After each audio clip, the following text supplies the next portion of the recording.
și după ta. Bun, păi eu fii atentă ce am făcut. Uite, de exemplu, taică-miu e divorțat de, mă rog, e divorțat de mama mea, maică-mea e căsătorită, e plecată în Italia și taică-miu s-a recăsătorit. Taică-miu are o afacere din asta, gen una prin Austria, una prin Franța, mă rog, se ocupă, are niște afaceri, are un magazin prin Anglia, afaceri din astea în țări, știi? Și el umblă mereu, e cu de-astea, conduce, știi?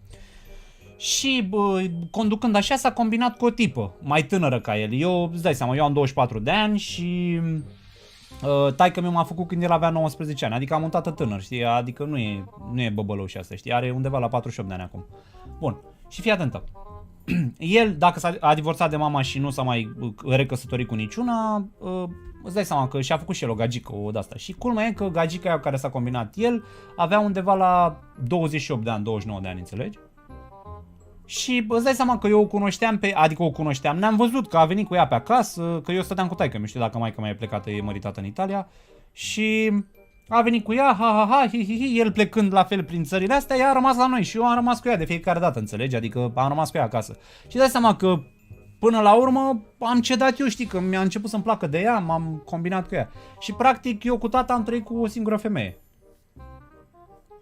Ulterior, ca taică-miu să afle, înțelegi? Ulterior ca taică-miu să afle și pe urmă am certat cu tata și pe urmă, n-am rămas nici cu aia, el s-a despărțit și de ea, gen practic o femeie ne-a făcut-o pe amândoi, știi cum se zice? Da, mă rog.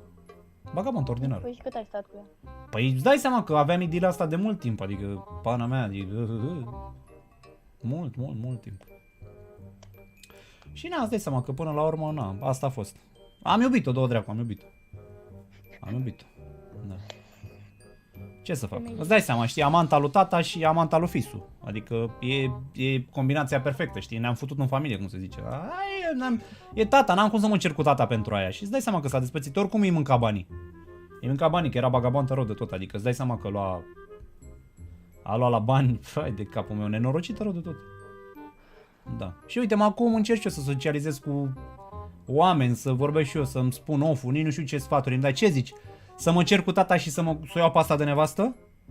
Sau să îl las pe tata să rămână cu ea împreună? Nu știu, că până la urmă eu aș vrea așa, știi, să mă cer cu tata din cauza asta. Că eu oricum nu stau în averea lui, că eu merge bine, știi, adică eu sunt taximetrist. Adică lucrez pe taxiu. Și câștig decent, adică câștig undeva la 100 de milioane pe lună, nu mă plâng. Aici, în București se câștigă bine, știi, adică nu mă plâng de chestia asta. Da. Ce mă sfătuiești să fac? Păi dacă o iubești, poți fi de nevastă. Păi și dacă o iau de nevastă, mă cer cu tata, nu? Și cum ar fi să-l chem pe tata la nunta lui amanta lui cu fisul?